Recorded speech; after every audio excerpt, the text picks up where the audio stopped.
I'm here in downtown Squamish where the sun might be shining now, but that is all going to change because we are seeing a system move in, bringing with it substantial snow, about 20 centimeters for Squamish, depending on where you're on the lower mainland, about 15 centimeters. And the last time we saw that much snow here in downtown Squamish, a lot of these businesses actually had to close down because of safety concerns for their employees getting around. Now, we saw heavy rainfall at the end of last week that caused flooding around the province, and it caused thousands and thousands of power outages for residents.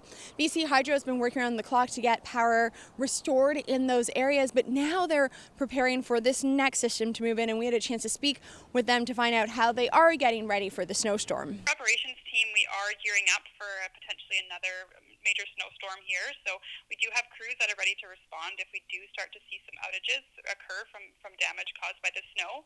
So oftentimes during snowstorms, especially when it's heavy, wet snow, we do have that snow accumulate onto our power lines and our power poles, knocking down the equipment.